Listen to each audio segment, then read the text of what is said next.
Bem-vindos à Hora da Abelha. Eu sou a Débora de Oliveira, criadora e apresentadora deste podcast, uma colmeia de histórias para polinizar ideias.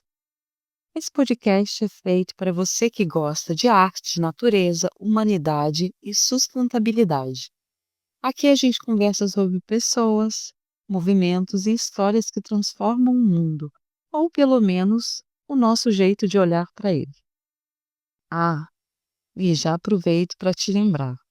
Curta, compartilhe, avalie esse episódio. Isso é essencial para que a nossa colmeia se multiplique. As fontes usadas para esse episódio estão na descrição e você pode ver as imagens relacionadas lá no nosso Instagram, @melicontos. Se quiser mandar sugestões, apoiar o projeto ou apenas conversar, o nosso e-mail também está na descrição. O episódio a seguir é livre para todos os públicos.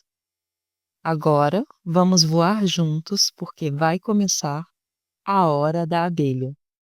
Hoje nós vamos sobrevoar por uma história de quem olhou para o mundo, viu dor, viu desigualdade, mas também viu beleza. Um homem que fotografou a humanidade em preto e branco, mas que também plantou milhões de árvores em cores vivas. Estamos falando de Sebastião Salgado. Talvez você já tenha visto suas fotos em livros, em exposições ou até no documentário Sal da Terra. Mas a vida dele vai muito além da fotografia. É também uma história de infância em Minas Gerais, de uma grande parceria amorosa e artística com Lélia, sua esposa, e de um projeto ambiental que transformou terras devastadas em florestas. Sebastião nasceu em 8 de fevereiro de 1944, em Aimorés, Minas Gerais. A infância dele foi marcada pela Mata Atlântica, uma natureza abundante que hoje a gente mal consegue imaginar.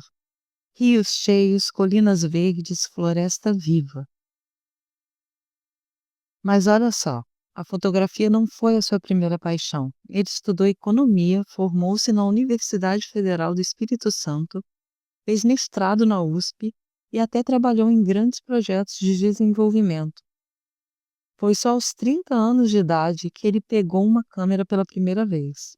E não era nem dele, era uma Leica emprestada. E foi nesse momento que ele percebeu. A economia explicava números, mas a fotografia explicava pessoas. A vida de Sebastião não pode ser contada sem falar de Lélia, sua esposa. Ela era arquiteta e curadora, mas também foi a responsável pelo design e pela edição de todos os livros de fotografia dele. Sem Lélia, a obra de Salgado não teria o mesmo impacto visual, porque ela cuidava da parte estética e conceitual com tanto cuidado quanto ele fazia as fotos.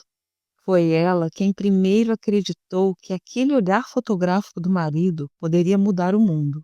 E juntos eles formaram uma dupla que atravessou décadas. Sebastião começou fotografando nos anos 1970 e logo ganhou espaço em grandes agências internacionais como a Magnum.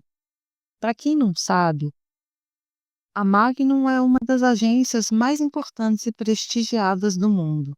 Ela foi criada em 1947 em Paris e Nova York por 4 grandes fotógrafos documentaristas. A ideia era dar maior autonomia aos fotógrafos. Ela funciona assim, como uma grande cooperativa.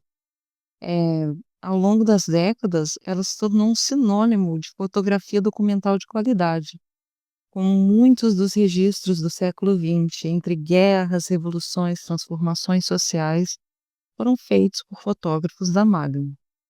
Sebastião Salgado, ele entrou para a Magnum em 1979, o que foi um divisor de águas na sua carreira. Foi lá que ele teve estrutura, reconhecimento e liberdade para desenvolver os grandes projetos que depois virariam livros e exposições. Hoje a Magnum continua ativa com escritórios em Londres, Nova York, Paris e Tóquio, e mantém um arquivo histórico incrível, além de apoiar fotógrafos contemporâneos. Voltando aqui para o Sebastião, Ele não fotografava o glamour ou o espetáculo, fotografava a vida real, trabalhadores, migrantes, refugiados, povos esquecidos. E um de seus primeiros grandes projetos foi Other America, em 1986, que mostrou os povos da América Latina. Depois veio Trabalhadores, em 1993, um verdadeiro eco visual sobre homens e mulheres que sustentam o mundo com as mãos, mineradores, agricultores, pescadores, operários. E então, nos anos 90, ele mergulhou em um projeto chamado Êxodos, talvez o mais duro de sua carreira. Fotografou milhões de pessoas em deslocamento, fugindo de guerras, fomes, perseguições, um planeta em movimento forçado. Depois de concluir Êxodo, Sebastião entrou em profunda crise emocional. Ele mesmo disse: a humanidade estava doente e eu também estava. Foi nesse momento que a natureza voltou a salvar a vida dele. No fim dos anos 1990, Sebastião e Lélia herdaram as terras da família em Aimorés. Quando chegaram lá, encontraram um cenário devastado: erosão, colinas peladas, rios secos. O verde da infância tinha sumido. E foi Lélia quem disse: e se a gente reflorestasse? Assim nasceu em 1998 o Instituto Terra. De lá para cá foram plantadas milhões de árvores. Muitas espécies de animais voltaram à região. Nascentes que estavam mortas voltaram a jorrar água. Os números variam conforme o ano, mas o Instituto já contabiliza mais de 7 milhões de mudas plantadas. E mais do que reflorestar, o Instituto virou um centro de educação ambiental, de pesquisa e de esperança. E essa experiência mudou também a fotografia de Sebastião. Depois de tantos anos registrando a dor, ele voltou suas lentes para a beleza. E nasceu Gênesis, um projeto sobre os povos originários, animais selvagens e paisagens intocadas. Era a prova de que, apesar de tudo, ainda há futuro. E, gente, eu tenho que fazer um comentário que Gênesis mexe comigo profundamente. As fotografias, elas são mágicas. É só o que eu tenho para dizer. Você precisa ver. Eu vou deixar algumas respostas lá no carrossel do Instagram desse episódio. Vai lá conferir. E Sebastião também dizia: mais do que nunca, sinto que só existe uma raça humana. Para além das diferenças de cor, língua ou cultura, os sentimentos de cada indivíduo são idênticos. E também dizia: sou fotógrafo, não sou ativista. Mas na verdade é que a sua fotografia já era por si só um ato político. Escolher o que mostrar, como mostrar, é sempre um gesto de transformação. E ele fez isso. Ele transformou. Sebastião Salgado se tornou um dos maiores fotógrafos e mais importantes do mundo. Recebeu prêmios internacionais, teve exposições em grandes museus e conquistou o reconhecimento de milhões de pessoas. Em 2014, o documentário O Sal da Terra mostrou sua trajetória ao mundo e foi indicado ao Oscar. Mas talvez sua maior obra não seja um livro ou uma exposição, e sim uma floresta inteira. No dia 23 de maio de 2025, Sebastião Salgado faleceu em Paris, aos 81 anos, vítima de uma leucemia agravada por complicações de uma malária que contraiu em 2010, durante as expedições de Gênesis.